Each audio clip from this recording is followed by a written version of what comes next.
నిన్న BJP executive meeting పెట్టుకురు. వాళ్ళ సంతోషానికి అడ్డు అదుపులు లేవు. గుడిలో మెల్ల బీఆర్ఎస్ మద్దతు, రాష్ట్రంలో 8 మంది ఎంపీలు గెలవడంతో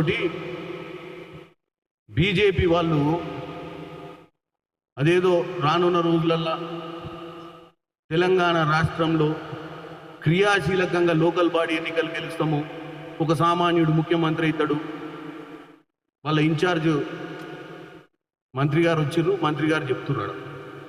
దీంతో పాటు సరే ఢిల్లీ నుంచి వచ్చిన నాయకులకి ఎక్కువ అవగాహన ఉండదు కాబట్టి వాళ్ళు ఏది మాట్లాడినా మనము ఏదో అవగాహన రాహిత్యం అనుకోవచ్చు. ముఖ్యంగా వాళ్ళ సీనియర్ మోస్ట్ లీడరు గత 10 సంవత్సరాలుగా మోడీ ప్రభుత్వంలో క్రియాశీలకంగా మంత్రి పదవి అనుభవిస్తున్నటువంటి కిషన్ రెడ్డి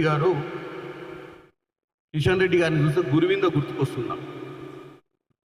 రాజ్యాంగం నడి రోడ్డు మీద ఉందట కిషన్ రెడ్డి గారు. ఎందుకంటే బ్రహ్మాండమైన ఇంతకుముందు ఉపన్యాసాలను కొద్దిగా వీక్ ఉండేటోడు, ఈ మధ్య స్ట్రాంగ్ అయిపోయాడు ఉపన్యాసాలు. రాజ్యాంగం నడి రోడ్డు మీద ఉందని చెప్పి కిషన్ రెడ్డి గారు మాట్లాడుతున్నారు. మరి కిషన్ రెడ్డి గారు పోనీ ఆ బండి సంజయ్ గారు, ఆ పక్కనున్న ఈటల రాజేందర్ గారు, ఇంకా డికే అరుణ గారు అంటే గతంలో ఆ పార్టీలో లేరు. మరి కిషన్ రెడ్డి గారు అయితే మొదటి నుంచి ఆ పార్టీలోనే ఉండు. 2014 తర్వాత ఈ పార్టీ కార్యకలాపాలలో క్రియాశీలకంగా మంత్రిలో ఎంఓఎస్ ఉండి ఇప్పుడు క్యాబినెట్ అయింది. 10 రాష్ట్రాలలో ప్రభుత్వాన్ని కూల్చిన బీజేపీ 10 రాష్ట్రాలు అంటే నేను 2014 నుంచి 24 దాకా చెప్తున్న 10 రాష్ట్రాలల్లో ప్రభుత్వాల్ని కూల్చినటువంటి బీజేపీ ఏమో రాజ్యాంగాన్ని కాపాడుతుందట. మేము రాజ్యాంగాన్ని నడి రోడ్డు మీద తీసుకొచ్చినామంట. 2016లో ఉత్తరాఖండ్, 2017లో మణిపూర్, 2017లో మేఘాలయ, జమ్మూ కాశ్మీర్, 2019లో అరుణాచల్ ప్రదేశ్, కర్ణాటక, 2020లో మధ్యప్రదేశ్, 2021 పుదుచ్చేరి, 2022లో మహారాష్ట్ర, గోవా. మరి కిషన్ రెడ్డి గారు మరి ఈ చరిత్రనంతా మీరు మర్చిపోయిర్రా, లేకపోతే ఎగ్జిక్యూటివ్ మీటింగ్లో కూర్చున్నాక అక్కడ ఉన్నటువంటి అల్ప సంతోషుల మధ్యన అంటే జరిగినటువంటి మీ ప్రభుత్వం చేసినటువంటి మహత్తర కార్యక్రమాల గురించి మర్చిపోయి పక్క పార్టీలు ఏం చేస్తున్నాయి అనే చర్చలకు వచ్చి ప్రగడబాలు పలికే ప్రయత్నంలో తెలంగాణ ప్రజలను తప్పుతో పట్టించే ప్రయత్నం చేస్తున్నట్టుగా కనపడుతుంది. ఇక పోతే ఇక అంత చరిత్ర ఎందుకు? ఇక బండి సంజయ్ గారు, ఈటల రాజేందర్ గారు, తర్వాత అక్కడ పార్లమెంట్లో మొన్న గెలిచినటువంటి మిగతా డికే అరుణ గారైనా, విశ్వేశ్వర రెడ్డి గారైనా అందరు ఉన్నారు కదా. నేను జూలై 9వ తారీఖు ముచ్చట చెప్తా. జూలై 9వ తారీఖు నాడు Ram Nivas Rawat Madhya Pradesh MLA, Congress party MLA అయిన ఈయనను మధ్యప్రదేశ్ ముఖ్యమంత్రి మోహన్ యాదవ్ గారు ఆయన క్యాబినెట్లో జాయిన్ చేసుకుని మంత్రి పదవి ఇచ్చారు. అంటే అదేందని ఓన్లీ తెలంగాణలో ఎమ్మెల్యేలు అంతా కాంగ్రెస్ పార్టీలో జాయిన్ అవుతున్నారని చెప్పి తెలంగాణ ప్రజలకు పేపర్ చదవడం రాదనుకుంటుర్రా? తెలంగాణ ప్రజలకు భారతదేశంలో ఏం జరుగుతుందో అవగాహన లేదనుకుంటుర్రో నాకు అర్థం కావట్లేదు. అందరు పేపర్లు చదువుతారు. ఇవాళ రేపు యూట్యూబ్లు వచ్చినాయి, యూట్యూబ్ ఛానళ్ళు వచ్చినాయి, రోజు ఏమంటారు న్యూస్ యాప్లు వచ్చినాయి. జూలై 9వ తారీఖు నాడు మధ్యప్రదేశ్లో 4 రోజులు అంటే 4-5 రోజుల క్రితం ముచ్చట చెప్తున్నది. అక్కడ పని చేసి వచ్చి ఇక్కడ ఎగ్జిక్యూటివ్ మీటింగ్ పెట్టి మీ పతివత మాటలు మాట్లాడితే ఎవరు నమ్ముతారు? పోనీ మా దగ్గర జాయిన్ అయిన ఎమ్మెల్యేలకు మేము ముందే చెప్తున్నాం, అన్కండిషనల్గా జాయిన్ అవుతారు. ఇక్కడ గత 10 ఏళ్ల ప్రభుత్వము కేసీఆర్ ప్రభుత్వంలో స్వేచ్ఛగా ఎమ్మెల్యేలుగా కేసీఆర్ని కలవలేని పరిస్థితిలో ఎమ్మెల్యేలు ఉన్నవారు ఈరోజు రేవంత్ రెడ్డి గారికి ఉన్నటువంటి సాన్నిధ్యం, వాళ్ళ ఎమ్మెల్యేలతోటి 24 గంటలు అందుబాటులో ఉండడము, డెవలప్మెంట్లో భాగస్వామ్యం తీసుకోవడము, ప్రతి ఎమ్మెల్యేకి ఇంపార్టెన్స్ చేయడాన్ని చూసి ఈరోజు ఎమ్మెల్యేలు అందరూ కాంగ్రెస్ పార్టీలోకి వస్తున్నారు. మీ లెక్క మధ్యప్రదేశ్లో ఎమ్మెల్యేలు తీసుకొచ్చి మంత్రి పదవిలే ఇక్కడ జాయిన్ అయ్యే ఎమ్మెల్యేలు ఎవ్వరు కూడా రేవంత్ రెడ్డి గారు మొన్ననే ఢిల్లీలో ప్రెస్ మీట్ పెట్టి చెప్పారు. ఏమని చెప్పారు? జాయిన్ అయ్యే ఎమ్మెల్యేలు కాదు, గతంలో పనిచేసినటువంటి కాంగ్రెస్ పార్టీ ఎమ్మెల్యేలకే మంత్రి పదవులు వస్తాయని చెప్పాడు. అంటే అన్కండిషనల్గా జాయినింగ్ అవుతున్నారు. అన్కండిషనల్గా జాయినింగ్ అయ్యేటప్పుడు ఆపుతారా? ఎవరన్నా వచ్చి సార్ నాకు కలదాసుకోనికి జాగ ఇవ్వండి సార్, బయట వాన పడుతుంది, బయట భయంకరమైన పరిస్థితి ఉందని ఎవరన్నా ఇట్లనే వస్తే ఏం చేస్తాం? మన ఇంటికాడ తలదాచుకోనికి జాగిస్తాం. అట్లా చాలా మంది ఎమ్మెల్యేలు బీఆర్ఎస్ పాలన మీద విరక్తి పుట్టి వస్తుర్రు. మరి ఎందుకు వస్తున్నారు అంటే ఇంకో విషయం చెప్తే ఎందుకు వస్తున్నారు కూడా, మొన్న జరిగినటువంటి పార్లమెంట్ ఎన్నికలల్లా ఎంపీలు గెలిస్తే ఎవరు దుఃఖంలో? బీఆర్ఎస్ పార్టీ ఎమ్మెల్యేలు దుఃఖంలో. బీఆర్ఎస్ సరి అయినటువంటి క్యాండిడేట్లకు టికెట్లు ఇవ్వకుండా బీజేపీ గెలవడానికి దోహదపడి వాళ్ళ ఎమ్మెల్యేలకు క్లియర్గా కనపడుతుంది. అంటే ఇక మన బీజేపీలకు విలీనం చేస్తాడా, బీజేపీలో కలుపుతాడా పార్టీని అన్న భయంతో వాళ్ళు ఇక బీజేపీలో పోయి మనం వాళ్ళతో సంసారం చేయలేము, వాళ్ళతోటి రేపు పొద్దున గవర్నమెంట్లో మేము ఇక్కడ అపోజిషన్లో ఉండి మళ్ళీ బీజేపీ తోటి ఫ్రెండ్షిప్ ఏందన్న ఒక వాతావరణం వాళ్ళు అర్థం చేసుకొని ఈరోజు కాంగ్రెస్లోకి వస్తుంది ఎమ్మెల్యేలు అందరూ. ఎందుకంటే ఓపెన్ మ్యాచ్ ఫిక్సింగ్. భువనగిరిలో 70,000 ఓట్లు వచ్చినాయండి అసెంబ్లీ ఎన్నికలల్లా. పార్లమెంట్ 4,50,000 ఎట్లు వచ్చినాయి? మరి బీఆర్ఎస్కి ఎందుకు రాలే ఆ ఓట్లు? వాళ్ళు తెచ్చుకున్న 5 లక్షల చిల్లర ఓట్లు అన్ని ఎటుపోయినాయి? ఓపెన్ గా మ్యాచ్ ఫిక్స్ చేసిర్రు. నేను ఒక ఎంపీ అభ్యర్థిగా గెలిచిన ప్రాంతంలో తెలంగాణ నుంచి ఒక్క ఎంపీని కూడా ఢిల్లీకి పంపించొద్దు కాంగ్రెస్ పార్టీని అని చెప్పి వీళ్ళిద్దరు కలిసి మ్యాచ్ ఫిక్స్ చేసిన విషయాన్ని ఎమ్మెల్యేలు గమనించే ఈరోజు ఎమ్మెల్యేలు వాళ్ళ భవిష్యత్తు మీద ఒక ఆలోచనతో ఈరోజు కాంగ్రెస్లోకి వస్తుంది. ఇక్కడ ఉంటే మనకు భవిష్యత్తు లేదని చెప్పి ఇక కిషన్ రెడ్డి గారు మహానుభావులు, ఇక ఆయన గురించి లాస్ట్ ఒక ముక్కడి చెప్పి మిగతాల గురించి చెప్పారు. 2014లో రాష్ట్ర విభజన హామీల ప్రకారం 43 అంశాల మీద మనం ఈరోజు పెండింగ్ ఉన్నాం. మనం 43 అంశాలు పెండింగ్ ఉన్నాయి పార్లమెంట్లో. మరి అంశాలని చెప్తే ప్రెస్ మీట్లో కాదు, మీకు కావాలంటే ప్రెస్ మీట్లో పేపర్ రిలీజ్ చేస్తారు.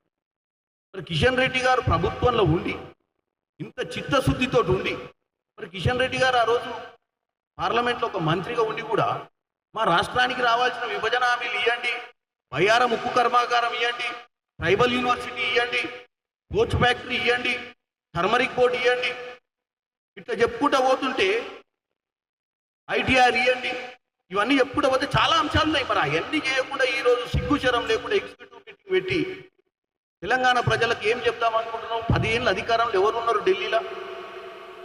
ఇవాళ కాంగ్రెస్ పార్టీ 6 గ్యారెంటీలు ఇవ్వలేదు అంటే 6 నెలలకే 6 గ్యారెంటీలు ఇవ్వలేదంటున్నాం. 6 గ్యారెంటీలలో రుణమాఫీ కోసమే కదా పనిచేస్తుంది. ఆగస్టు 15కి రైతు రుణమాఫీ మీద ముఖ్యమంత్రి గారు పనిచేస్తున్నారు. మిగతా అంశాలు టీఎస్పీఎస్సీ గత ప్రభుత్వంలో టీఎస్పీఎస్సీ నిర్వీర్యం చేస్తే రేవంత్ రెడ్డి గారు ఈరోజు టీఎస్పీఎస్లో ఒక మీ ప్రభుత్వంలోనే క్రియాశీలకు ఒక ఆఫీసర్ ఉంటే ఆయన కేపబుల్ ఉంటేనే కదా అక్కడ తీసుకొచ్చి పెట్టింది. ఎందుకంటే ఆయన చిత్తశుద్ధి ఉంది, కక్ష సాధింపు చర్యలు చేయలేదు కదా. ప్రజల మంచి కోసము ఒక మంచి ఆఫీసర్ కావాలని ఎన్నుకొని ఆయన తీసుకొచ్చి ఆడ పెట్టిండు ఆయన మీద నమ్మకంతో. ఎందుకంటే పిల్లల భవిష్యత్ ముఖ్యం. గత ప్రభుత్వంలో ఆయన అధికారంలో ఉందని ఆలోచించలే మేము.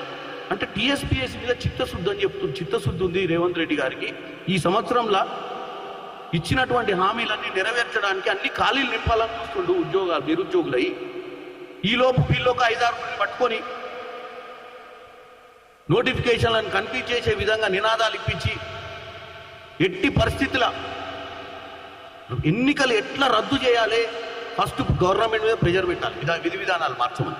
దానికోసం 90% నిరుద్యోగులకు న్యాయం 100% న్యాయం జరగదు. మెరిట్ ఏంది? 70% కంటే 80% నిరుద్యోగులకు లాభదాయకమైనటువంటి కార్యాచరణను అందరం సమర్థించాలి.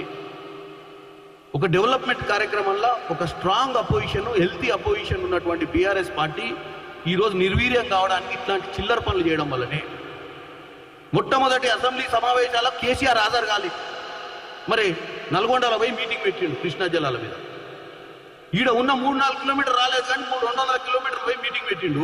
మరి ఆ రోజు అంటే ప్రజలు ఓటేసి గెలిపిస్తే అసెంబ్లీలో వచ్చి మాట్లాడే ఓపిక లేని మీరు ఈరోజు కొంతమంది రెచ్చగొట్టి పరీక్షలు వాయిదా ఇచ్చే విధంగా పరీక్షల విధానం తప్పని, నెంబర్లు మారవాలని, డేట్లు మారవాలని ముందు అది చెప్పి తర్వాత ఏం చేస్తారు? మళ్ళీ హైకోర్టులో పోయి రిట్ వేయించి మళ్ళీ ఒక పిటిషన్ వేయించి ఉన్న ఉద్యోగాలు ఇవ్వకుండా చేసి కాంగ్రెస్ ప్రభుత్వాన్ని తప్పుదవ పట్టించే ప్రయత్నం చేస్తున్నారు అనేది నేను నిరుద్యోగ సోదరులకు చెప్తున్నా. మీరు ఒకసారి స్టడీ చేయండి. మేము ఏం చేద్దాం అనుకుంటున్నాం? ఎందుకు ఈరోజు నోటిఫికేషన్లు group 1, group 2, group 1, group 2, group 3కి ఎందుకు ఆలోచిస్తున్నాం వెనుక ముందు అంటే ఈ ఒత్తిళ్ల వల్ల. ఈ ఒత్తిళ్ల మీరు అంటే ఇక్కడ ప్రభుత్వానికి సమస్య ఏమొస్తుందంటే ఓ నలుగురు వచ్చి గొడవ చేస్తున్నారు, 96 మంది ఎవరైతే లబ్ధిగా ఉండి అంటే ఎవరికైతే లబ్ధి చేయరు వాళ్ళు బయటకు వస్తలేరు. ఈ విధి విధానాలలో ఎవరైతే మాకు మంచి జరుగుతుందనే వాళ్ళు కూడా మీరు కూడా సోషల్ మీడియా మాధ్యమాలలో మాట్లాడాలి. ఎందుకంటే పర్సంటేజ్ ఆఫ్ అప్రూవల్ ఏంది అనేది తెలియక మీడియా మాధ్యమాల ద్వారా ప్రభుత్వం తప్పులు చేస్తుందని చెప్పే ప్రయత్నం చేస్తుంది. ఇక్కడ ఈ బాధ్యత ఓట్లు వేసినటువంటి ప్రజల మీద కూడా ఉంది. ప్రభుత్వాలు నడవాలంటే మీ ఓటుతోటి గెలవడమే కాదు, మీ మద్దతుతోటే ప్రభుత్వాలు నడవాలి. ప్రభుత్వం నిర్ణయం తీసుకున్నప్పుడు 60% పైచిలకు జనాభాకు న్యాయం జరిగే పథకం కానీ 60% పైచిలకు న్యాయం జరిగే నిరుద్యోగులకైనా కానీ ఇటువంటి వచ్చినప్పుడు 60% కూడా బయటకు వచ్చి మాట్లాడాలి. 70% ఒక 20% 10%కి వాళ్ళు ఫిట్ కాకపోవచ్చు కొన్ని ఎగ్జామ్స్లలో. వాళ్ళ కోసం మొత్తమే మార్చలేము కదా సిస్టమ్ని. మార్చితే మిగతా 60-70% నష్టపోతారు. అటువంటిది వీళ్ళు నిన్న ఎగ్జిక్యూటివ్ మీటింగ్ పెట్టి ఈ విధానాల గురించి మాట్లాడుతున్నారు. నేను కిషన్ రెడ్డి గారిని ఒకటే అడుగుతున్నా, బీఆర్ఎస్ పార్టీకి మీకున్న సంబంధం ఏందో ప్రజలకు తెలుసు. బీఆర్ఎస్ పార్టీ ఎమ్మెల్యేలకు తెలుసు కాబట్టి ఈరోజు పార్టీ వదిలిపెట్టి కాంగ్రెస్లకు వస్తున్నారు. వారం రోజుల నుంచి ఢిల్లీలో ఏం మంతనాలు జరుగుతున్నాయో తెలుసు. మీరు రేపు 22 నుంచి పార్లమెంట్లో బడ్జెట్ స్టార్ట్ అవుతుంది. ఇవాళ మీకు నేను ఒక విన్నపం చేసుకుంటున్నా, బట్లాడుతున్నా, దండ పెడుతున్నా. ఈ 22 నుంచి 12వ తారీఖు లోపు జరిగే బడ్జెట్ సమావేశంలో తెలంగాణకు సంబంధించిన పెండింగ్ ఇష్యూల గురించి మీరు మాట్లాడాలి. మీతో పాటు ఇంకొక మంత్రి బండి సంజయ్ గారు కూడా వచ్చిర్రు హౌస్కి. మీతో పాటు ఇంకా 6 మీ ఇద్దరు మంత్రులు కాక 6 ఎంపీలు మీపటి. ఈ 45 అంశాలను ఏదైతుందో నేను మీకు పంపిస్తా. పెండింగ్ ఉన్నాయి. ఈ పెండింగ్ ఉన్న 45 అంశాలను గత 10 ఏళ్లుగా మీరు పట్టించుకోకుండా, సరే పట్టించుకోకపోతే పట్టించుకోకపోయారు, సరే మీరు బాగా ఆనందంగా 8 మంది గెలిచినామని సరే ప్రజల్ని మిమ్మల్ని నమ్మిరే అనుకున్నాం. నమ్మితే మీరు పని చేయండి. 22 నుంచి 12 దాకా జరిగే సభల మీరు 100% ఈ ప్రశ్నల మీద సమాధానాలు లేవనెత్తి అన్ని మంత్రిత్వ శాఖల నుంచి తెలంగాణకు రావాల్సినటువంటి నిధులు, తెలంగాణకి రావాల్సినటువంటి ప్రాజెక్టులు అన్ని తీసుకొచ్చి మీరు ప్రూవ్ చేసుకొని 25వ తారీఖు నాడు మాట్లాడు. ఎందుకంటే మీరు నిన్న ఎగ్జిక్యూటివ్ మీటింగ్ పెట్టి బ్రహ్మాండంగా మాట్లాడి ఇక బండి సంజయ్ గారు ప్రజా సంగ్రామ యాత్ర పెట్టి అది యాత్ర పెట్టగానే ఉడబిక్కిరు. ఎందుకు ఉడబిక్కిరు? మీరు ముఖ్యమంత్రి రేవంత్ రెడ్డి గారి గురించి త్రిపుర ట్యాక్స్ల గురించి మాట్లాడుతున్నారు. మీరు ప్రభుత్వంలోకి రాకముందే ప్రజా సంగ్రామ యాత్ర పెట్టి పైసలు వసూలు చేస్తేనే కదా మనం ఉడబిక్కింది. బీజేపీ పార్టీ మిమ్మల్ని మధ్యరాత్రి కాడ మీరు యాత్ర చేసి ప్రజలలో ఏదో చేసేద్దామని పోతుంటే మీరు చేసిన అవకతవకలు, మీరు ఇప్పుడే కలెక్షన్ కింగ్ అన్న భయానికి ఆ రోజు మిమ్మల్ని పార్టీలకు వెళ్ళి ప్రెసిడెంట్ పోస్ట్కి వెళ్ళి కత్తిరించి అవతల పడేసి ఇవాళ వచ్చి మీరు 6 నెలల ప్రభుత్వం 5 ఏళ్ళు మాకు అధికారం ఇస్తే 6 నెలలని మీరు ప్రోగ్రెస్ రిపోర్ట్ ఇచ్చిర్రు, మార్కులు ఇచ్చిర్రు, మమ్మల్ని ప్రజల మధ్యన నిలబెట్టడానికి ప్రయత్నం కూడా చేస్తారు. మీ 10 ఏళ్ల గురించి అడుగుతలేమనే కదా. ఇక బండి సంజయ్ గారికి మాట్లాడే అధికారమే లేదు పాపం. ఆయన ఏదో మాట్లాడాలనుకుంటాడు కానీ కొద్ది language problem, communication problem, subject problem అన్నీ ఉన్నాయి. ఇక పోతే కేసీఆర్ గారు ఢిల్లీలో ఏం చేస్తున్నారు అనేది మీరు అర్థం చేసుకోండి. మీ అందరికీ ఒకటి గుర్తుకుందో లేదో, గతంలో టీడీపీ రాజ్యసభ విలీనమైంది. ఎన్లా? బీజేపీలో. ఎవరు? సృజనా చౌదరి గారు, టీజీ వెంకటేష్ గారు, సీఎం రమేష్ గారు, గరికపాటి మోహన్ రావు గారు. మరి అదే ప్రక్రియ ఇప్పుడు జరుగుతుందా? బీఆర్ఎస్ కూడా విలీనం అవుతుందా రాజ్యసభలో?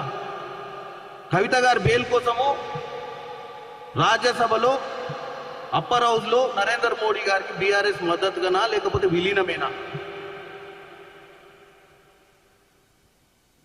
మోడీ ఒక పక్కన, కేసీఆర్ అన్నతమ్ముల లెక్కన ఊరి ఒక తల్లి కూర్చున్న బిడ్డల లెక్క. ఇక్కడ 8 మంది ఎంపీలను చేయించిండు, అక్కడ పోయి రాజ్యసభలో విలీనం గురించి మాట్లాడుతుండు, బిడ్డను బయటికి తీసుకురావాలని కోరుకుంటుండు. దీని ఇంకో రాజకీయ కుట్ర ఉంది వీళ్ళ. ఇవాళ ఇండియా కూటమిలో ఉన్నటువంటి ఆమ్ ఆద్మీ పార్టీ కేజ్రీవాల్ గారికి కవిత గారిని అప్రూవర్లుగా మార్చి ఢిల్లీలో గత 3 సార్ల ఘోర ప్రభావం చెందినటువంటి బీజేపీ పార్టీకి ఈరోజు 240 సీట్లు వచ్చి డెంటు పడ్డది. అబ్కీ బార్ 400 అని గొప్పలు పేకినటువంటి నరేంద్ర మోడీ గారు ఇవాళ 240కి పడిపోతే 240 వస్తే మెజార్టీ వచ్చినట్ట, 273 వస్తే మెజార్టీ వచ్చినట్టు. అంటే బీజేపీకి మెజార్టీ రాలే. బీజేపీ కూటమి అంటే పక్క పార్టీల మద్దతుతోటి గవర్నమెంట్ నడిపిస్తుంది అనేది మర్చిపోకండి. పదే పదే మీకు 400 వచ్చిన పీలికలు లేవు, ఇంకా మీరు అర్థం చేసుకోవట్లే. సగానికి తక్కువ వచ్చినాయి, మీకు 40% వచ్చినాయి. మీరు 40%కే మమ్మల్ని ప్రజలు బ్రహ్మాండంగా 3వసారి అధికారంలో తీసుకొచ్చారని నేను తీర్మానం పెట్టుకున్నాను ఎగ్జిక్యూటివ్ మీటింగ్లో. మీరు అధికారంలోకి తీసుకురాలే, మీరు అధికారంలో కుసుర్రు, మీ మద్దతు వేరే పార్టీలను తెచ్చుకొని. ఇక ఇంకొక పెద్ద మనిషి అంటాడు రాహుల్ గాంధీ, ఏమంటాడు రాహుల్ గాంధీ చెప్పిండు, రాహుల్ గాంధీకి ధైర్యం లేదు, రాహుల్ గాంధీ రాజ్యాంగం పట్టుకొని తిరుగుతాడు, రాహుల్ గాంధీకి ధైర్యం లేకపోతేనే రాహుల్ గాంధీ కన్యాకుమారి నుంచి కాశ్మీర్ 4000 కిలోమీటర్లు నడిచిండా మీ ప్రభుత్వంలో. మీ మోడీ లెక్క ఎస్పీజీ కమాండోస్ పెట్టుకొని 30 మంది కమాండోస్ ముందు 30 మంది కమాండోస్ వెనక పెట్టి పోతాడు ఊళ్ళల్లో, ఎవడన్నా ప్రశ్నలు అడుగుతాడని. ఒక్క సెక్యూరిటీ లేకుండా జనాలను కలుసుకుంటే 4000 కిలోమీటర్లు నడిచి ప్రజా సమస్యల మీద అవగాహన తెచ్చుకున్నటువంటి వ్యక్తి రాహుల్ గాంధీ. అలా అపోజిషన్ లీడర్ అయి ధైర్యంగా మొట్టమొదటి ప్రెసిడెన్షియల్ స్పీచ్ మీద ఓపెన్ గా ప్రజా సమస్యల మీద మాట్లాడుతుంటే నేను పార్లమెంట్ లో కూర్చున్నా, 15 సార్లు మైక్ కట్ చేసి స్పీకర్ గారు. అదే వాళ్ళ నాయకులు పొద్దున హాఫ్ డే మాట్లాడారు, నేనే విట్నెస్. ఒక్కసారి మేము అడిగినాం, టీఎంసీ వాళ్ళు అడిగిరు, డిఎంకే వాళ్ళు అడిగిరు, మైక్ ఆన్ చేయలేదు. ఆఖరికి రాహుల్ గాంధీ గారు 2-3 సార్లు ఒక అపోజిషన్ లీడర్ స్టేటస్ లో కూడా మైక్ ఆన్ చేయలేదు, ఏదో అడుగుదామంటే. అదే రాహుల్ గాంధీ గారు మాట్లాడుతున్నారు 2 నిమిషాలకు ఒకరికి మైక్, 2 నిమిషాలకు ఒకరికి మైక్, 2 నిమిషాలకు ఒకరికి మైక్ ఇచ్చి ఆయన చెప్పే సబ్జెక్ట్ని డీవియేట్ చేసి లాస్ట్కి ఏం చేశారు, హిందుత్వానికి అంటగట్టారు. రాహుల్ గాంధీ హిందుత్వానికి ఎగెనెస్ట్ మాట్లాడి దేశ ప్రజల్ని తప్పుదోవ పట్టించే ప్రయత్నం చేశారు. ఇవన్నీ ఎందుకండి? నరేంద్ర మోడీ ఇక్కడున్న నిన్న ఎగ్జిక్యూటివ్ మీటింగ్ నాయకులందరూ ఒకటి అడుగుతున్నా, మణిపూర్ భారతదేశంలో ఒక రాష్ట్రమే కదా, అంత ఉచకాండ ఎంత 2 వర్గాల మధ్యన యుద్ధమై 1,000 మంది ఆగమైపోయి అక్కడ మొత్తం మీడియాను, అక్కడ సోషల్ మీడియాను, ఇంటర్నెట్ కనెక్షన్లని తీసి ఒక వర్గానికి మీరు అన్యాయం చేసినప్పుడు కనపడలేదా మీకు రాజ్యాంగం? రాహుల్ గాంధీ 4 సార్లు పోయాడు మణిపూర్కి, మరి నరేంద్ర మోడీ బాధ్యత లేదా మణిపూర్ పోవడం? మన ప్రైమ్ మినిస్టర్ స్పీచ్ ముందు మణిపూర్లో ఉన్న ఎంపీకి అవకాశం మీలే మాట్లాడటానికి ప్రెసిడెన్షియల్ స్పీచ్ మీద. ప్రెసిడెంట్ గారు చాలా గొప్పలు చెప్పారు, మా ప్రభుత్వం 10 ఏళ్లలో ఏమేమి చేసింది, ఇంత చేసింది, అంత చేసిందని. మీరు రాసిచ్చిన వినతి పత్రం చదివింది మణిపూర్ ఆత్మఘోష వినండి అని చెప్పి మణిపూర్ ఎంపీకి మీరు 2 నిమిషాలు అవకాశం ఇవ్వలేదు. మీరు ప్రజాస్వామ్యం గురించి మాట్లాడుతుర్రా? ప్రజలు పిచ్చివాళ్ళు కాదు. 240 వచ్చేసారి 100 కూడా రావు. తెలంగాణలో మీరు ముఖ్యమంత్రి చేసుకుంటా అంటారు కదా, మేము 6 నెలలు అయింది, ఇంకా 4.5 ఏళ్ళు ఉంది మాకు ప్రజల ఆత్మవిశ్వాసాన్ని, ప్రజల విశ్వాసాన్ని జయించడానికి. రేపు లోకల్ బాడీ ఎన్నికలు వస్తున్నాయి, మీరు లోకల్ బాడీ ఎన్నికల తర్వాత మనం మాట్లాడుకుందాం మీకు ఎంత సంఖ్య వస్తుంది. మొన్న ఏదో మ్యాచ్ ఫిక్సింగ్ చేసి గుడ్డిలో మెల్ల లెక్క బయట పడితే మీకు అడ్డు అదుపు లేకుండా ఇవాళ మొత్తం తుడిచిపెట్టేస్తాం, ఊడ్చిపెట్టేస్తాం అని మాట్లాడుతున్నారు. కాబట్టి తెలంగాణ ప్రజల్ని తక్కువ అంచనా వేయకండి. తెలంగాణ ప్రజలకు ఉద్యమ భావాలు ఉంటాయి, తెలంగాణ ప్రజలకు అన్నీ అర్థమవుతాయి, తెలంగాణ ప్రజలకు మంచి ఏందో చెడైందో అన్నీ తెలుసు. కాబట్టి నేను ఒకటే చెప్తున్నా, ఎగ్జిక్యూటివ్ మీటింగ్లో మాట్లాడాల్సిన అంశాలు ఏందో తెలుసా? మీరు 8 మంది గెలిపించిన తెలంగాణ ప్రజలకు కృతజ్ఞతలు చెప్పి విభజన హామీల ప్రకారం తెలంగాణ గడ్డకు జరిగిన అన్యాయంలో ఉన్నటువంటి అంశాలన్నింటినీ బడ్జెట్ సమావేశాల్లో నెరవేర్స్తామని పెట్టాల్సిన తీర్మానం మీరు గెలిచినామని చెప్పి పక్క పార్టీలను దూషించడం, పక్క పార్టీల గురించి మాట్లాడుకోవడం, పక్క పార్టీల గ్యారెంటీల గురించి మాట్లాడుకోవడం. మీ 10 ఏళ్ల పాలన మీరు చెయ్యని హామీలను నెరవేర్స్తామని చెప్పుంటే మేము కూడా హర్షించేటోళ్ళం. అరే భలే చెప్పారు, మనం కూడా వాళ్ళతో ఉండి మన తెలంగాణకు మంచి చేసుకోవాలన్న ఆలోచన నాలాంటి కొత్త ఎంపీలకు వచ్చేది. ప్రజల కోసం మాట్లాడుతున్నారు. ఎగ్జిక్యూటివ్ మీటింగ్ పెట్టి తెలంగాణ గడ్డ మీద తెలంగాణ సమస్యల మీద మాట్లాడుతున్నారు. మొట్టమొదటిసారిగా వీళ్ళకి 8 మంది సభ్యులు తెలంగాణ నుంచి పంపిస్తే ఈ 8 మంది సభ్యులు నిన్న తీర్మానం చేసుకున్నారు, ఈ బడ్జెట్ సమావేశాలలో తెలంగాణ విభజన హామీలన్నింటినీ నెరవేరుస్తామని చెప్పాల్సి ఉంది. చెప్తే ప్రజలు హర్షించేవాళ్ళు. డెఫినెట్గా తెలంగాణ ప్రజలు ఇవన్నీ గమనిస్తున్నారు. తెలంగాణ ప్రజలకు అన్నీ అర్థమైనాయి. మీరు ఇమీడియట్గా మీరు ఇక్కడ మాట్లాడకుండా రేపు పార్లమెంట్ సమావేశాలలో మీ యొక్క చిత్తశుద్ధిని చాటించుకోవాలని తెలియజేస్తున్నాను.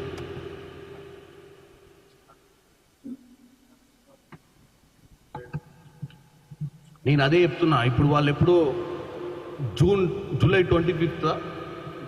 25ని ఎమర్జెన్సీ గురించి మాట్లాడుతున్నారు. పార్లమెంట్లో కూడా ఈ అంశం మీద చర్చ చేయనీలే. ఒక మాట అని వాళ్ళు మీతోళ్ళకి అవకాశం ఏర్పడి చేసి, మేము ఎప్పుడు కూడా గత చరిత్ర గురించి మాట్లాడేది కాదు, ప్రస్తుతం గురించి చెప్పిన. నేను ప్రస్తుతం ఎమర్జెన్సీ కంటే అధ్వానమైన పరిస్థితులు ఉన్నాం కదా.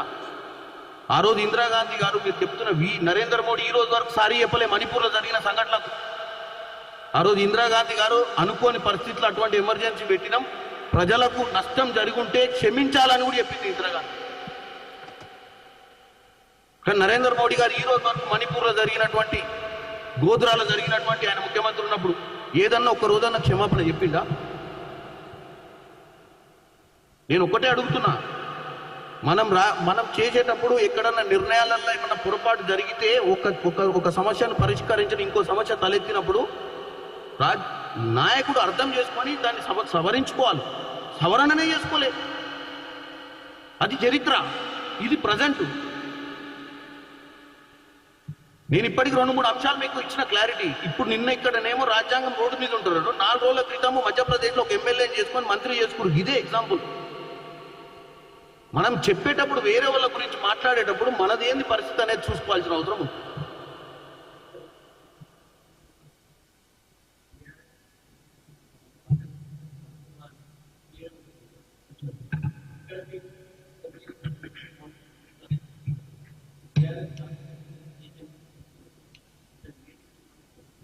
నేనేమంటున్నా, వాళ్ళు చర్చలు చేసుకున్నట్టు మనకు తెలిసిన, వాళ్ళు విలీనం చేసుకుంటారా, విలీనం 1 by 1 పంపిస్తారా, మరి ఇంకేమైనా ప్యాకేజ్ మాట్లాడుకుంటారా? నాకు తెలిసింది మీకు చెప్తున్నా. మీరు ఎంక్వైరీ చేసుకోవాలి. ఏం చేసి ఢిల్లీలో ఆ వారంలో ఢిల్లీలో ఉండి మళ్ళీ అక్కడ ఉన్నట్టు తెలియదు ప్రెస్ మీట్ పెట్టి మమ్మల్ని తిట్టిరాడా, మళ్ళీ ఏదో వాడికి పోయి ఏదో చేస్తున్నట్టు. అసలు వారం రోజులు ఏం చేసి ఢిల్లీలో ఏం పని ఉంది? ఢిల్లీలో తెలంగాణలో మాట్లాడుకోవచ్చు కదా. అంటే నీకు ఢిల్లీలో ఏం పని? నీకు ఢిల్లీలో ఒక ఎంపీ కూడా లేకపోయా, ఢిల్లీలో ఏం పని అబ్బా నీకు? మన లోక్సభలో ఒక ఎంపీ అన్న ఒక రేపు పొద్దున వీళ్ళు సిఎల్పి ఇది పార్లమెంటరీ బోర్డు మీటింగ్ పెట్టుకొని తెలంగాణ అంశాల మీద మాట్లాడే అధికారం అయితే కోల్పోయారు కదా. ఇవాళ తెలంగాణ గురించి పోరాటం చేయాలంటే ఎవరు చేయాలి? తెలంగాణ గురించి పార్లమెంట్లో పోరాటం మేము 8 మంది చేయాలి. ఆ 8 మందికి ఎగెనెస్ట్ గా బీఆర్ఎస్ కి స్టేక్ లేదు. వాళ్ళ స్టేక్ వాళ్ళకి ఇచ్చేసారు. ఎవరికి? రూలింగ్ పార్టీకి ఇచ్చారు. 10 ఏళ్లలో ఎవరైతే విభజన హామీలు నెరవేర్చని వాళ్ళే అక్కడ 8 మంది ఎంపీలు. ఈ 10 ఏళ్ల విభజన హామీలని నెరవేర్చే విధంగా ప్రెజర్ పెట్టాల్సిన పరిస్థితి ఎవరికి వచ్చిందంటే మాకు వచ్చింది 8 మందికి. తెలంగాణ ప్రజలు అర్థం చేసుకోవాలి. ఈ 5 ఏళ్లలో ఈ 65,000 కోట్ల నుంచి 9 లక్షల కోట్లు అప్పు చేసిపోయిన బీఆర్ఎస్ ఏమో ఇంటికి పోయింది. ఇప్పుడు ఈ రాష్ట్రాన్ని కాపాడాల్సిన పరిస్థితి కాంగ్రెస్ పార్టీలో, ఇక్కడ రాష్ట్ర ముఖ్యమంత్రి గారు ఎమ్మెల్యేల మీద ఉంది. ఏది జవాబుదారీ? మేము ఎంపీలుగా పోయి మాకు జవాబుదారీ ఉంది. ఈరోజు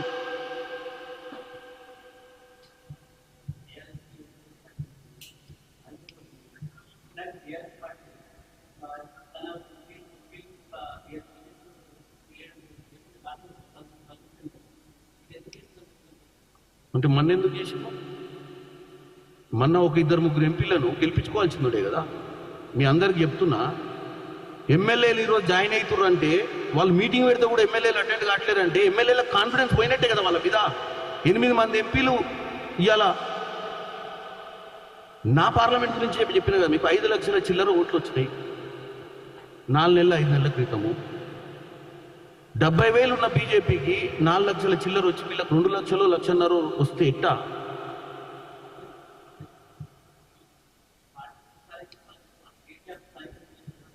ఎందుకు చేశాడంటే వాళ్ళకు ఒక తల్లి పుట్టిన పిల్లలు ఇప్పుడు వెనకట ఏదో శకున్ సినిమా ఉండే కదా, శకున్కి అందరు కలిసి ఒక్కొక్క ముద్ద పెట్టి బతికిచ్చిరట. అట్లనే ఇప్పుడు వీళ్ళు ఏందని మేము పోతే పోయినాం, కానీ ఈ కాంగ్రెస్ వాళ్ళకు ధీటైన సమాధానం బీజేపీ చెప్తుంది. మేము పోతూ కాంగ్రెస్ వాళ్ళని ఇబ్బంది పెట్టాలన్న ఆలోచనలు, కానీ మాకు అన్యాయం జరుగుతుందన్న ఆలోచన లేదు. అంత చిత్తశుద్ధి ఉంటే గిట్లెందుకు అవుతుందప్ప? 10 ఏళ్ళు అధికారం ఇచ్చిర్రు, కోట్ల రూపాయలు దండుకుర్రు, రాష్ట్రాన్ని ఆగంపాలు చేసిర్రు. ఇప్పుడు అండర్ గ్రౌండ్లోకి వెళ్ళిపోతున్నారు. వీళ్ళు 4 మిగులుతారు పార్టీలా, మిగతా అందరు పోతారు. ఎందుకంటే 4 అవసరం కదా హిందూ ధర్మం ప్రకారం మోయడానికి.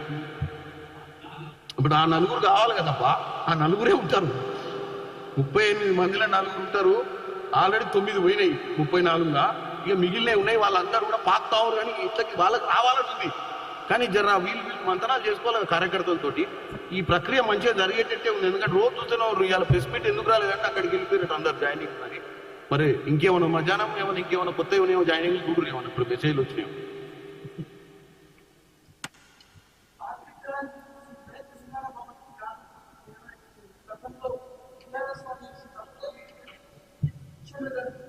కిషన్ రెడ్డి గారికి ఫస్ట్ ఒకటి చెప్తా, మాకు గాంధీ భవన్ ఉంది, వాళ్ళకి తెలంగాణ ఉంది, వీళ్ళకి భవనే లేదు ఇప్పటిదాకా. ఎందుకంటే వీళ్ళు ఎప్పుడు అధికారంలో లేరు, వీళ్ళకి ఎప్పుడు నెంబర్లు లేవు. వీళ్ళు ఉన్న కాడ ఏం చేసిరని 10 రాష్ట్రాలు చెప్పినా కదా, మీకు అర్థం చేసుకోవట్లే. వీళ్ళు ఈడ టూరిస్టులే, ఇప్పుడు 8 వచ్చినాయని చెప్పి నిన్న పండుగ చేసుకున్నారు. గతంలో వీళ్ళకాడ ఏముందని వీళ్ళకి భవనాలు ఉంటాయి, ఇలా భవనాలకి ఓడు బయటికి పోడు, ఇలా భవనాలకి ఓడు దిక్కులేని భవనం అని.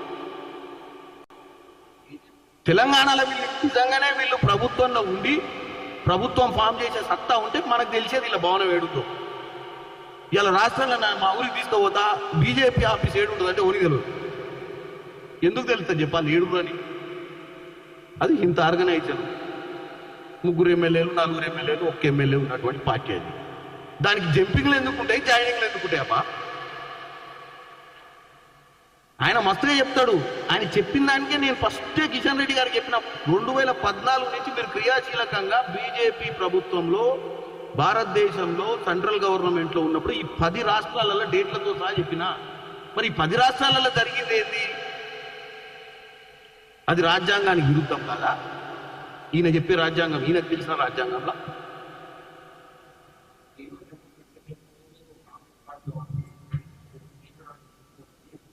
ఎవరు కేటీఆరా? ఎవరికి?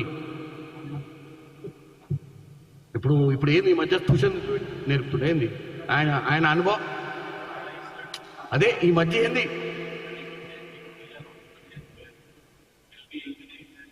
అంటే నీకు చెప్తా చారి గారు, వాళ్ళు ప్యాకేజ్ ఇచ్చారు కాబట్టి ఫుల్ లోడ్ వన్ సైడ్ వచ్చింది. ఇప్పుడు ప్యాకేజ్ ఇస్తేనేమో మనం అందరితో గుండుగుతో మాట్లాడుకోవచ్చు. మాకాడ ప్యాకేజీలు లేవు కదా, మంత్రి పదవులు లేవు, ప్యాకేజీలు లేవు. ఎవరికి వాళ్ళు ఇండివిజువల్గా స్వచ్ఛందంగా వాళ్ళ ఆత్మ గౌరవం కోసం వస్తున్నారు. మరి వాళ్ళు 1 to 1 వస్తారు, కానీ వాళ్ళ లెక్క మొత్తం ఒక ఆడ క్యాంపు పెట్టి నీకు మంత్రి పదవి, నీకు ఒక ఇంత, నీకు ఈ రోడ్డు, నీకు ఈ ల్యాండు, నీకు ఈ ఎవరు అంటే వాళ్ళు ఏమైనా మారి మాకు ప్యాకేజీలు వద్దు, మేము కూడా ఆత్మగౌరవం కోసం తీసుకుంటాం. మరి ప్యాకేజీలు అయితే లేవు. మరి ఏమైనా ఉంటే మాట్లాడు. ఇప్పుడు ఆఫర్ ఉంది కదా. అంటే నేను అనేది ఏంటంటే ప్యాకేజీలు ఇచ్చి అసలు ఫస్ట్ ఆఫ్ ఆల్ ఒక పార్టీకి ఓటేసి పార్టీలో లీడర్గా గెలిచిన తర్వాత అది విలీనమైన 1 అయినా, సింగిల్ అయినా, డబుల్ అయినా, 10 అయినా, 20 అయినా, మరి అదేం న్యాయం చెప్పు? వాళ్ళు సమర్థించుకుంటారు. మేము చేసింది యాజ్ పర్ ద లా చేసినాము. మేము వన్ టైమే ముందు మాట్లాడి గేట్ బయటనే ఫామ్ హౌస్ కూర్చోబెట్టి మాట్లాడి తీసుకొచ్చుకున్నాము. కాంగ్రెస్ వాళ్ళకి అది తెలుస్తలేదు రూలు, మమ్మల్ని అడిగితే చెప్తాం కదా ఎట్లా చేసినాము అంటారు. మేము ప్యాకేజీలు ఇస్తలేం, మంత్రి పదవులు ఇస్తలేం. మరి సబితా ఇంద్రారెడ్డి గారికి మంత్రి పదవి ఇచ్చే తీసుకురు, తలసాని యాదవ్ గారికి మంత్రి పదవి ఇచ్చే తీసుకురు, ఇలా మధ్యప్రదేశ్లో బీజేపీ వాళ్ళు కూడా మంత్రి పదవి ఇచ్చే తీసుకురు చారి గారు. అంటే వాళ్ళు కూడా ప్యాకేజీలనే తీసుకురు. ఏడా బీజేపీ వాళ్ళు మధ్యప్రదేశ్లో ఏది 3 రోజుల క్రితం కిషన్ రెడ్డి గారికి జర మెసేజ్ పెట్టురు, మధ్యప్రదేశ్లో జరిగింది మరి చదివిండో లేదు, మధ్యన మిస్ అయ్యింది కావచ్చు, ట్వీట్ చేస్తా అంటే చారి గారు అయితే గట్టిగా చేస్తాడు. అది ఓకే అండి, నమస్కారం.